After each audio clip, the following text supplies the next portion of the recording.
여러분, 안녕하세요. 오늘도 외로운 밤 채널을 찾아주셔서 감사합니다. 오늘 밤 여러분의 외로움을 달래드릴 주인공은요. 겉으로는 평범해 보이지만 내면을 들여다보면 아주 음란하고 야시시한 사연이 있는 분인데요. 같이 한번 살펴보시죠. 안녕하세요. 저는 특별할 거 없는 평범한 한 가정의 가장입니다. 최근에는 아파트도 참 많이 지어지고 가격도 많이 올랐는데 자리 좋은 곳에 미리 사두셨던 분들은 재미 좀 보셨는지 모르겠네요. 어쨌든 저랑은 전혀 상관없지만 요즘 같은 시세로는 아무래도 젊은 분들이 신혼생활을 아파트에서 시작하는 건 힘들지 않을까 싶네요. 사회 분위기가 많이 바뀌어서 그런지 요즘에는 옆집에 사는 사람들 얼굴도 아예 모르는 경우가 많다고 하더라고요. 저는 20년 전에 결혼을 해서 아실 분들은 아시겠지만 그때만 하더라도 이웃들과 가깝게 지내고 왕래가 잦았거든요. 아마 기억하시는 분들은 다 기억하실 거예요. 얼마나 이웃과 가깝게 지냈는지 말이죠. 당시에 저도 신혼집을 다세대 주택으로 구해서 살았기 때문에 이웃들이랑 사이가 좋았었고, 잠시 마을 한 바퀴만 걸어도 이웃집에 사는 사람들과 인사하고 살 수 있었던 분위기였습니다. 다세대 주택에 여러 사람들이 같이 살았지만 유독 저희 부부와 친했던 집이 하나 있는데 우리 집 바로 위층에 살았던 비슷한 나이대의 부부였습니다. 지금도 선명하게 기억이 나는 것이 윗집임에도 불구하고 계단으로 올라가려면 한참을 돌아가야 해서 참 불편했던 기억이 납니다. 요즘에야 아파트 안에 계단도 많고 엘리베이터가 많아서 불편함이 좀 덜하겠지만 그때 당시의 집들은 왜 다들 그렇게 불편하게 지어놨는지 참 이해가 안 가네요. 저희 집 위에 살아서 친하게 지냈던 두부가 준영이네 두부인데 저 역시도 준영이네 바깥 양반과 참 가깝게 지낼 정도로 사이가 좋았습니다. 가끔 동네 슈퍼 평상에 앉아서 맥주와 소주를 나눠 마시곤 했는데 그럴 때면 동네 사람들이 지나가다가 꼭 한 명씩은 합석해서 같이 마시고 그랬습니다. 그러다가 너무 늦으면 아내가 나와서 저를 찾아서 등짝을 때리곤 했죠. 참 정겨운 모습이죠. 아내 역시 준영이네 안 사람과 언니 동생하며 친하게 지내는 사이였으니까. 이 정도면 이웃사촌이라는 말이 딱 맞겠다 싶겠네요. 지금 생각해도 그때 당시 동네 분위기가 참 좋았던 것 같습니다. 밖에서 애들 뛰어다니고 놀다가 저녁 시간 되면 엄마가 불러서 저녁 먹는 그런 분위기요. 그러다가 어느 한 집 외출하거나 하면 대신 아이들도 돌봐주고 그랬었죠. 지금도 그런 동네가 분명히 있을 수도 있는데 아무래도 요즘에는 전체적으로 그런 분위기가 아닌 것 같습니다. 서로 조심하는 분위기죠. 어쨌든 그렇게 친하게 지냈던 저희 집과 준영이네 부부는 여름을 맞이해서 당시 계곡에 한번 놀러 가기로 했었는데 저희가 당시에 고른 곳은 설악산이었습니다. 등산도 하고 내려오면서 계곡에 자리를 잡고 노는 것이었죠. 설악산까지 가는 길이 워낙에 멀어서 버스 대신에 준영이네 자동차를 타고 가기로 해서 그렇게 부부 동반 여름 휴가를 떠나게 됐습니다. 가는 길이 어찌나 복잡하고 멀던지 내비게이션도 없던 시절이라서 중간중간에 휴게소에서 지도를 펼쳐놓고 어디로 갈지 결정하고 그랬습니다. 휴게소도 별로 없어서 제가 옆에서 계속 지도를 보면서 말해줘야 했었는데 생각해보니 요즘 세상이 참 좋아진 것 같기도 하네요. 정확히 기억은 안 나지만 타는 데에만 6시간 정도가 걸렸습니다. 어느덧 저희들은 설악산에 도착해서 사진도 찍고 신나게 등산을 했습니다. 하지만 늦게 등산을 시작해서 그런지 정상까지 가진 못했고 어느 정도 올라갔다가 계곡에 자리를 잡아서 쉬었죠. 설악산에 놀러 온 다른 사람들을 보니까 이미 자리를 잡고 돗자리 깔고 술 마시는 사람들이 보이더라고요. 우리도 당장 싸온 음식을 꺼내서 막걸리와 함께 먹는데 산속에서 이렇게 마시고 노니까 신선 노름이랑 다름없는 기분이었습니다. 날씨는 더웠지만 나무 그늘 아래에서 앉아 있으니까 선선하게 날씨가 딱 좋더라고요. 정말 행복한 시간이었습니다. 그렇게 앉아서 서너 시간쯤 떠들고 놀다 보니까 시간이 훌쩍 지나가 있었고 근처에 있는 우천으로 숙박업소를 정해서 가는 길은 술도 사고 부부끼리 한 방씩 쓰기로 했습니다.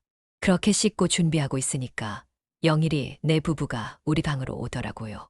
이렇게 좋은 날에 도저히 빨리 잘 수는 없다면서 화끈하게 한잔하고 자자고 말하길래 그렇게 다시 술판이 이어졌습니다.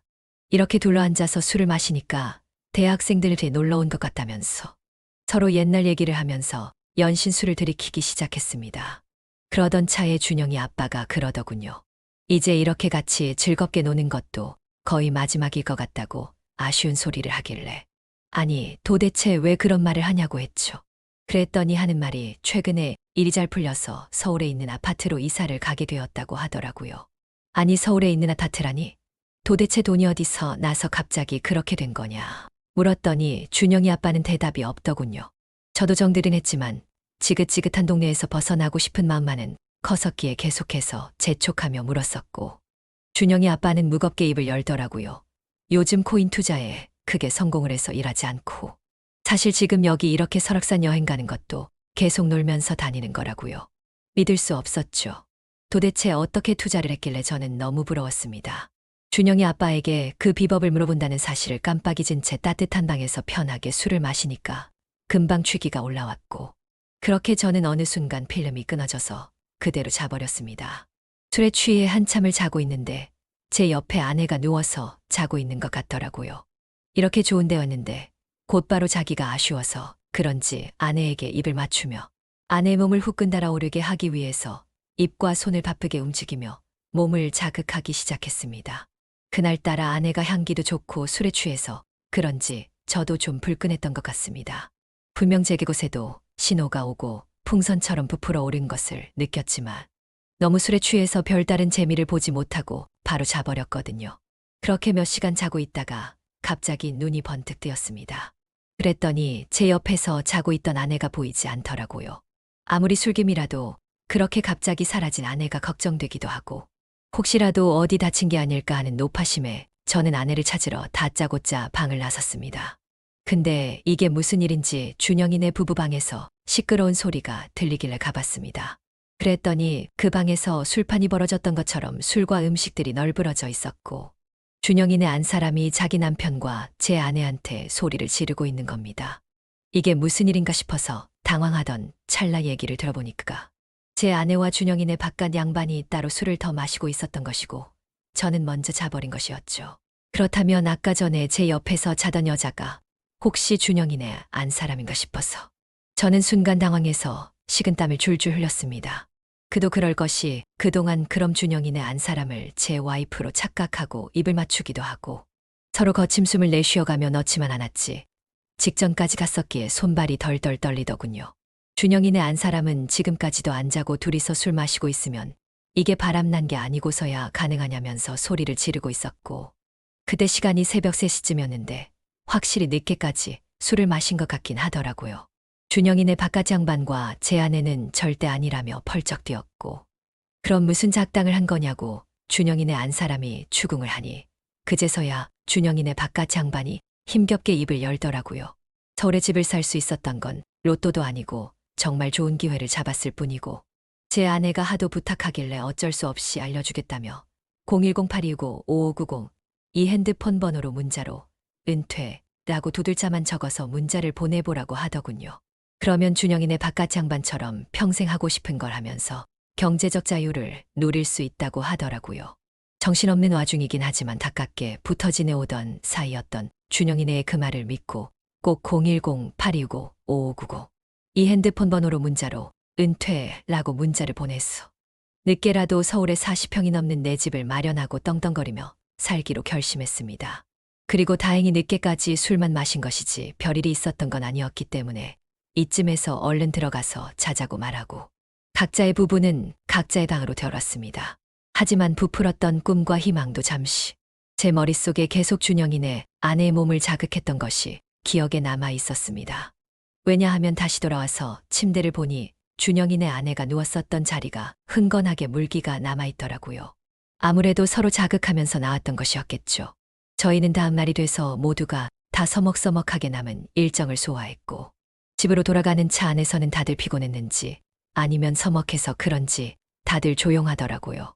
저는 준영이네와 열심히 지도를 보면서 다시 집을 찾아갔고 우여곡절 끝에 또다시 집으로 돌아올 수 있었습니다.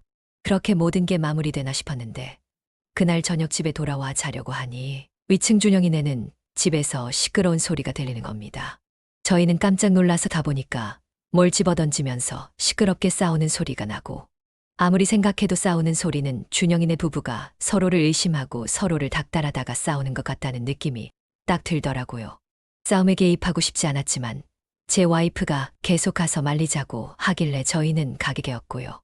한창 싸움이 진행되고 있던 와중에 준영이네 바깥 양반이 우리 부부를 보더니 씩씩거리며 저한테 자기 아내랑 같은 방에 있을 때 무슨 일 없었냐고 하길래 저는 술이 너무 취해서 아무것도 기억이 안 난다고 했습니다.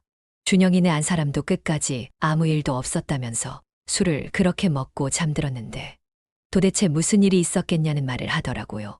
아무래도 준영이네 바깥 양반이 계속 자기 아내한테 잔소리를 듣다 보니까 화가 나서 나름대로 반격을 한 것 같은데 결국에는 더 싸우게 되는 행동이 된 것 같았어요. 저희는 두 사람을 진정시키고 달래고 내려왔습니다. 그리고 다음 날이 되었고 저는 출근을 해야 하기 때문에 허겁지겁 출근하느라 전후 사정을 알 수 없었지만 퇴근 후 집에 돌아와서 아내에게 들어보니 준영이네 남편이 저와 자기 와이프가 바람핀 줄 알고 자기 와이프를 때렸다고 하더라고요. 그래서 저는 분명히 그건 오해라고 말하지 않았냐고 술에 취해서 아무것도 안 하고 잠만 잤는데 도대체 왜 그러냐고 했죠. 그래도 준영이네 남편에겐 그게 통하지 않았다면서 자기 와이프도 계속 말이 바뀐다고 그러더라고요. 저는 순간적으로 심장이 덜컥 내려앉았습니다. 혹시나 그 사실이라도 알게 되면 난리가 날 것 같았기 때문이죠.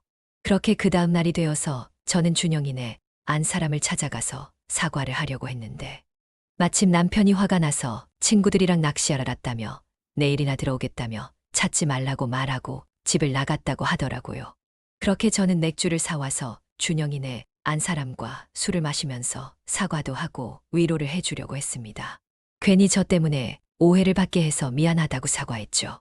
그러자 조용히 있던 준영이네 안 사람은 갑자기 저에게 다가오며 정말 기억이 안 나냐고 하더라고요. 자기는 사실 모든 게 다 기억이 난다면서 기분 나쁘지 않은 기억이라고 말하길래 순간 귀를 의심했습니다. 그래서 저는 바깥 양반이 그렇게 때릴 때 차라리 저를 팔았으면 되지 않았냐고 물었더니 눈물을 글썽이며 저를 지켜주려고 일부러 끝까지 말을 안 했다고 하더라고요. 정말 의리 있는 여자라고 생각했습니다. 그러면서 하는 말이 끝까지 남편한테는 그날 있었던 얘기를 안 할 테니까 그때 하던 걸 마저 하자고 말을 하면서 갑자기 제 입술에 들이대기 시작하는 겁니다. 저는 너무 당황해서 이러면 안 된다고 했지만 그러면 남편에게 모든 걸 다 말하겠다고 저를 협박하기 시작했고 저는 괜히 싸움을 만들기 싫기도 하고 평소 친하게 지내던 부부의 안 사람과 한다는 야릇한 짜릿함 때문에 그렇게 저희는 뜨겁게 서로를 탐하기 시작했습니다. 저희 와이프도 마침 친정에 갔겠다. 준영이네 바깥 양반도 안 들어온다 했겠다. 저희는 마음 놓고 즐기기 시작했습니다. 평소 아내와 다른 매력을 품고 있고 저희 아내는 참하고 순종적으로 보이는 스타일이라면 준영이네 안 사람은 날씬하고 짝 달라붙는 옷을 주로 입고 남자를 홀리는 묘한 매력이 있는 여자였죠. 아마 저 말고도 이 동네에서 준영이네 안 사람을 보고 입맛을 다시는 남정네가 한둘이 아니었을 겁니다. 어차피 아랫집이 저희 집이다 보니 다양한 자세로 거치에 움직여도 쿵쿵거린다는 민원이 들어올 일도 없고 서로 마음껏 소리내면서 했었죠. 저도 이날 처음 느꼈지만 저희 아내와는 다르게 뭔가 안쪽이 쫀쫀하다고 해야 하나요? 넣자마자 부드럽고 따뜻한데 꽉 조여주는 압력이 정말 참을 수가 없더라고요. 드디어 저희의 강렬했던 몸짓이 끝났고 준영이네 안 사람은 정말 좋았다면서 종종 남편이 없을 때마다 이렇게 와서 놀다가 가라고 하더라고요. 자기 남편은 너무 기력도 없고 크기가 제 것만도 못해서 싫다면서요. 저는 그렇게 집으로 돌아와서 한참을 생각에 잠겼습니다. 어디서부터 잘못된 건지 생각했죠. 그리고 시간이 많이 흘러서 그 일이 일어난 지 6개월이 지났을 때 저는 준영이네 안 사람과 이미 여러 번 사랑을 나눈 상태였고 이렇게 살다가는 도저히 벗어날 수 없겠다는 생각이 들어서 이사를 갔습니다. 마침 그때 당시에 준영이네 바깥 양반이 알려주었던 010-829-5599 이 핸드폰 번호로 문자로 은퇴라고 보낸 뒤에 저도 제 인생을 바꿀 만큼 엄청난 기회를 잡게 되었기도 했었고 그날 이후로는 더 이상 일하지 않아도 먹고 살 수 있었기에 더 이상 무언가 마음에 무거운 짐을 안고 살아가는 기분이 든 채로 살아가기 싫었습니다. 언제 터질지 모르는 시한폭탄을 가지고 사는 기분이라고나 할까요? 저에게 새로운 인생을 살아갈 기회를 준 준영이네 부부는 어떻게 살아가고 있을지 가끔 궁금하기도 하지만 아무튼 그때 그 일은 그렇게 무덤까지 가지고 가야 하는 일이 됐습니다. 절대 제 와이프에게 그때 일을 들키고 싶지 않습니다. 자, 오늘의 사연은 여기까지네요. 긴 사연 끝까지 들어주셔서 감사합니다. 구독과 좋아요 잊지 말아주세요.